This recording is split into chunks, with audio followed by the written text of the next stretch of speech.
Well, hello there, and welcome to your monthly numerology for September here at Metaphysical Roundtable. I'm Jennifer, and Mouse and Mercury have been sort of causing a lot of chaos, which is funny because this is eclipse season in September. This is the third time that I've tried to do the intro. Yeah. So, that being said, let's look at what's going on in September. And really, this year is just flying by. I mean, it is just, it feels like we're just moving like really, really fast. Maybe it's just me. I don't know. It's just crazy. So, I just want to tell you, when I'm covering the astrology for the month, I'm just hitting the highlights. I'm not covering every aspect. Sometimes I will talk about some of the squares that's going on because they're pretty important.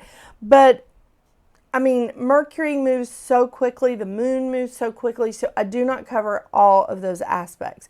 I really just hit the highlights. And if you're wanting to know about, like, in-depth astrology, I have a list of people that I watch. If you're interested, hit me up and I'll let you know who they are. I mean, Marin Altman is one, Deborah Silverman, another, Molly McCord. Oh my gosh, there's so many astrologers on YouTube. Pick your favorite, dive in. All right, so that being said, let's get into September because September is eclipse season. And I love it. I'm also a little, because Pisces and Virgo are on the ecliptic, and I am a Virgo. So, yeah. All right. So, kicking off September 1st, we have Saturn, which is retrograde, retrograding back into Pisces. We also have Labor Day here in the U.S. On the 2nd, we have Mercury moving into Virgo, and Mercury loves being in Virgo. Mercury rules Gemini and Virgo. Mercury loves, loves, loves those two. On the 6th, we have Uranus going retrograde. Uranus is in Gemini, and Uranus goes retrograde at 12:51 a.m. Eastern Standard Time. Excuse me. So if you're in a different time zone, this could actually come up on a different day. FYI. So Uranus is retrograde in Gemini. Uranus is later going to retrograde back into Taurus for a short period of time. On the 7th, we have the full moon lunar eclipse in Pisces that hits its peak at 2:09 p.m. Eastern Standard Time. This is all about release. It's about cord cutting. It is definitely a great time for letting go, releasing, and just looking and just being like, this doesn't work for me anymore. It's time to move on. And it's a great time to do it because it's a 9-year. Also, got the best stone for this. Yeah. But more on that later. Then on the 18th, Mercury is moving real quick. Mercury is moving on into Libra. Yeah. Then on the 19th, we have Venus moving into Virgo. Now, little thing here. Venus does not like being in Virgo. And who does? I have a Virgo sun. I have a couple of planets in Virgo, but I have a Virgo sun, and that is uncomfortable. But Venus does not like being in Virgo. So if you're ruled by Venus, I'm real sorry. Then on the 21st, we have the new moon solar eclipse in Virgo that hits its peak at 3:54 p.m. Eastern Standard Time. Now, this is our second new moon in Virgo. The first new moon in Virgo was just recently. It was on the 23rd. And again, second new moon in Virgo, this is about what can we build? How can we move forward? What can we build? It's fantastic. It's also International Day of Peace. On the 22nd, we have the sun moving into Libra. It is also the fall equinox. We also have Mars moving into Scorpio. Mars likes being in Scorpio like a whole lot better than being in Libra, because Mars does not like being in Libra. Mars rules Aries, which is opposing Libra. So that's not a comfortable place for Mars, but Mars does like being in Scorpio. So this is a much happier place for Mars. Sorry, not for Scorpio. All right, so we end the month with Neptune retrograde in Aries, Uranus retrograde in Gemini, Jupiter is in Cancer, Venus and South Node are in Virgo, the Sun and Mercury are in Libra, Mars is in Scorpio, Pluto is in Aquarius, and Saturn is retrograde in Pisces, and North Node is in Pisces. Now, so that we have 4 planets plus with the Sun in air, 3 planets plus North Node in water, 1 planet in Earth plus South Node, and 1 in fire. Now, earlier this year, we saw a lot more in fire. So, everything just sort of, it shakes up. So we're going to see how things shake out from here on out. I know. Okay. So the crystal of the month is Labradorite. Now, I love Labradorite. I love it. It's so beautiful. You can see this one is and the lights are really, really bright on this. Sorry. It almost looks like it's giving the Labradorite spear eyes. This is sort of a lighter Labradorite. It's more of the green. This is one of the towers that I have, and it's more of the darker blue. So gorgeous, so gorgeous. They all have that sort of iridescent. I think this is just a perfect example because it's got that blue-green iridescent quality to it. And oh my gosh, it depends on which way you turn Labradorite for it to really like show up. This looks really dark. It's in, it's a necklace, it's a pendant, and it's in silver. So it's really, really hard to see. And the closer I get to the lights, it looks like everything has eyes. But there's a lot of variations to Labradorite. And again, I think this is the best depiction of it. It's just that beautiful blue, green, gray, depending on how it's cut, or darker blue sort of color. It's gorgeous. It's gorgeous. But oh my gosh, Labradorite is great for Libras and for Pisces. So since we have that Pisces eclipse, we have that Pisces full moon lunar eclipse in September, and the sun is moving into Libra in September, I thought this would be the perfect thing for it. I really did. So Labradorite has a couple of nicknames.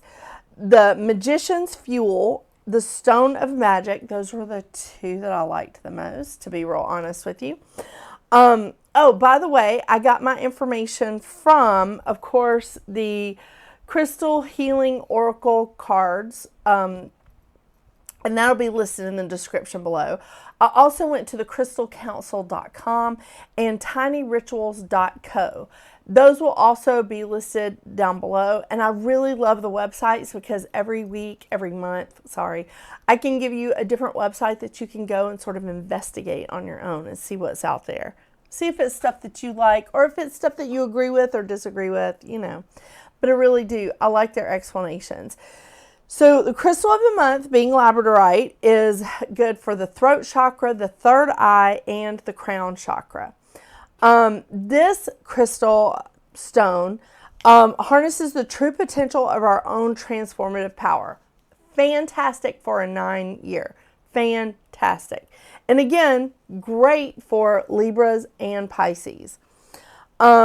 This stone helps combat anxiety, self-doubt. It boosts confidence and helps us to say what needs to be said.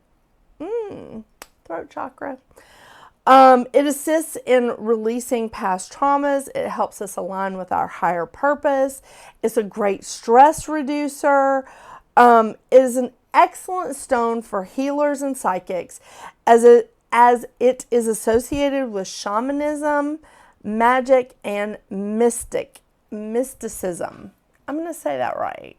I'm going to try real hard to say that right. So this stone it's absolutely phenomenal. Go check out like your local metaphysical stores or order it online. My website is still not up because just like too many irons in the fire to get my website back up. But there's a lot of places that sell crystals. I mean, at one of the places that I have a booth, there are 3 crystal sellers at that place. So just letting you know, it's out there. Go check it out. Labradorite. It's awesome. All right, so the cards that I'll be pulling from for all of the numerology today, I'll be pulling from the Goddess Guidance Oracle deck. I think this might be better. It's just I don't know what happened with my lights. It's very bright. And Moonology, which I cannot reach them. Moonology Oracle cards by Yasmin Boland. All of these will be listed in the description below. So if you're wondering what I'm pulling from, there you have it. And bonus, everyone's numerology month is their life path number. So whatever your life path number is, that's what your month is in September.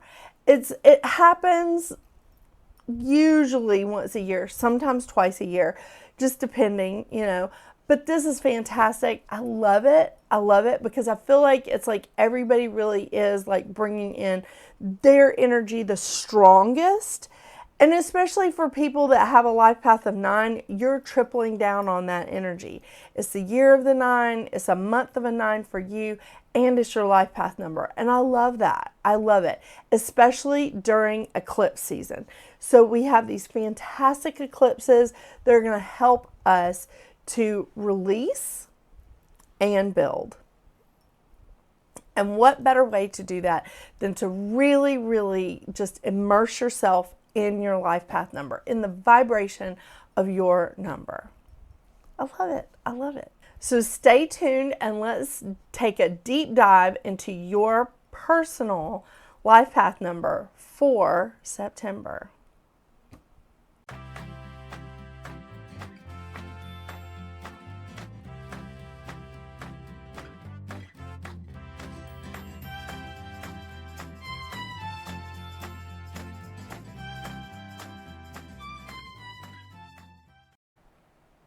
Well, life path 33, here we are, September.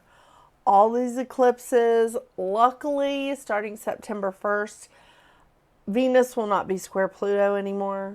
It's not been a fun look. But let me tell you, you are such a strong-willed number that there's a lot of balance that you need to be practicing in September, or just all the time, really. 33 people are unique. They're very supportive people, and they like to offer advice. The thing is, 33, you need to let people make their own choices. So you can offer advice, but allow people the opportunity to make their own decisions and what works best for them. It's not an easy thing to do. It's not easy for anybody, but most of all, it is not easy for you.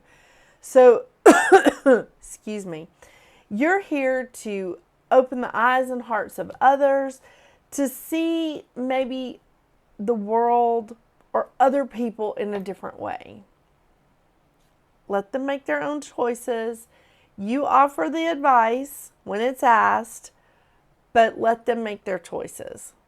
It's very troubling because you're just like, I know the right way to do this though. I get it. I could not get it more. I'm a Virgo.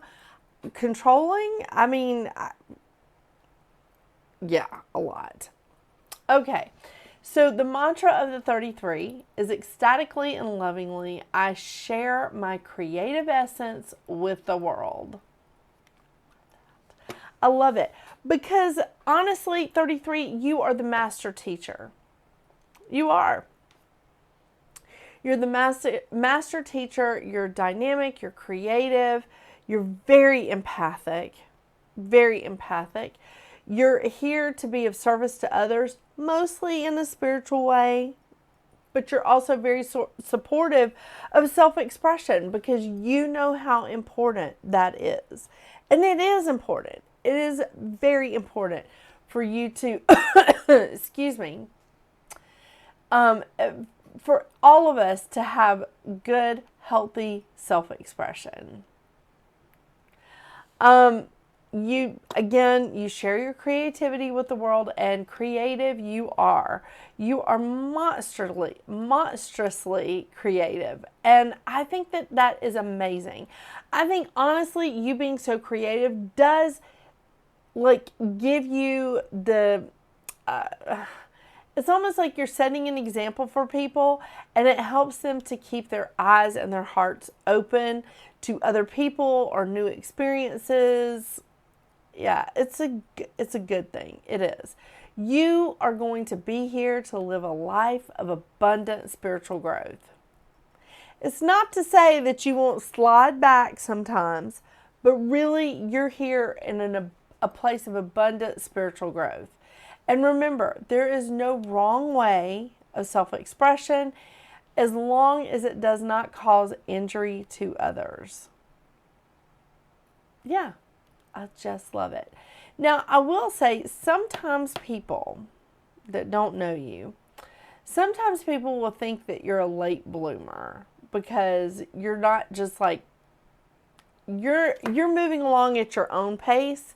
You're not rushing into anything. So don't worry if people think that about you. It's been said before. The lesson of the 33 is finding acceptance of the self and others while seeking your vision outside of your comfort zone. Yeah, I'm telling you, being judgmental or not being accepting of ourselves has a huge domino effect. I mean, a really negative domino effect. And it starts to overflow onto other people. And that's really not where we want to be, Life Path 33. We really don't. Which brings me to some of our shadow sides here. Well, yours. I mean, I'm a 22. So I have my own shadow sides. So let's look at your shadow sides. The lack of acceptance of yourself and others, like I said, can cause a huge domino effect. And it can really weigh you down. That judgmental feeling, it weighs you down hard. It does. And it doesn't give you any room for creativity. We don't like that. No. You can't move beyond your comfort zone.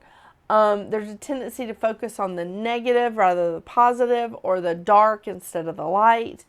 And you can be really quick to judge. Again, I'm not judging. I'm a Virgo. Judgmental? Yeah. Picky? 100%.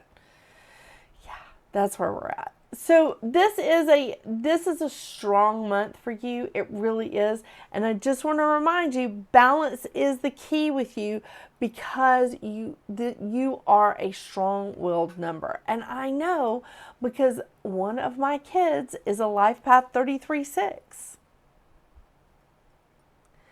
I keep going, this is going to be a good thing though. This is going to be a good thing. I have to keep that mantra going. I really do. All right, let's see what cards we get for you here. And do you like my new camera? This is my new overhead camera.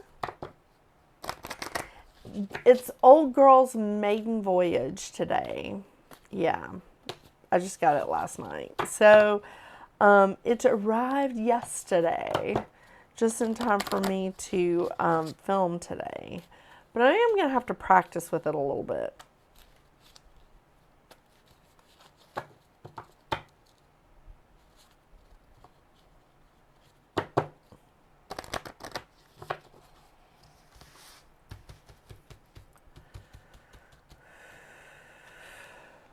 Ooh, Hathor, receptivity. Allow yourself to receive.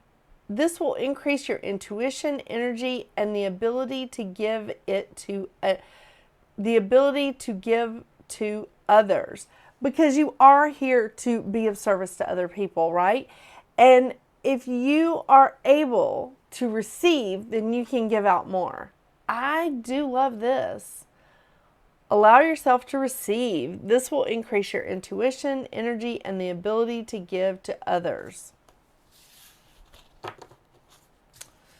I love that. I love it.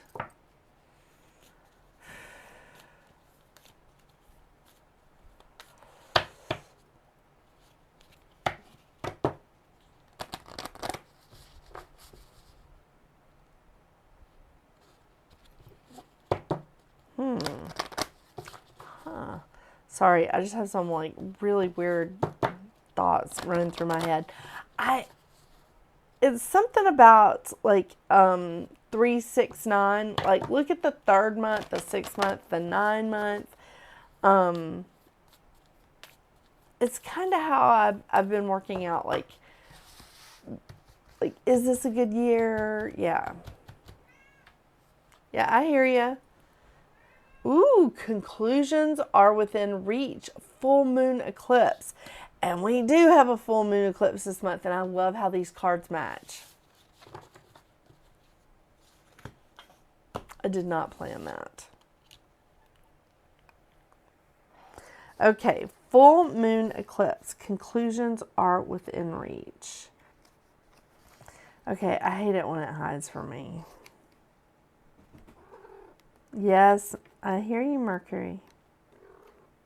Ah, found it. Finally, right? Oh my gosh. How long did that take? Hi, something happened to my audio here, so I'm going to, it kept going in and out, so I'm just going to read this to you really quickly.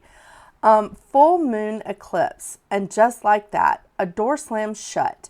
If you've pulled this card, it suggests the situation you're asking about is about to reach a peak, or has just done so, and things are now out of your hands. What you're experiencing now is what your soul signed up for, a way for you to learn and a way for your soul to evolve. So allow events to unfold and be easy on yourself. If you're letting go of someone or something, know that it's the right time, as hard as it might be. Forgiving someone for what they did could be the key to resolving this situation in a positive way. It doesn't make it right what they did, but it releases it so you can move on. That which is meant for me will not pass me by. I love it. Thank you so much for joining me today, Life Path 33. Make sure you keep yourself in balance. Like off the chart energy with this lunar eclipse in Pisces and solar eclipse in Virgo. Yeah, it's a little bit crazy. Make sure you check out the mid-month numerology check-in that I have at the mid-month point. And until we see each other again, get out there and make your magic. Bye.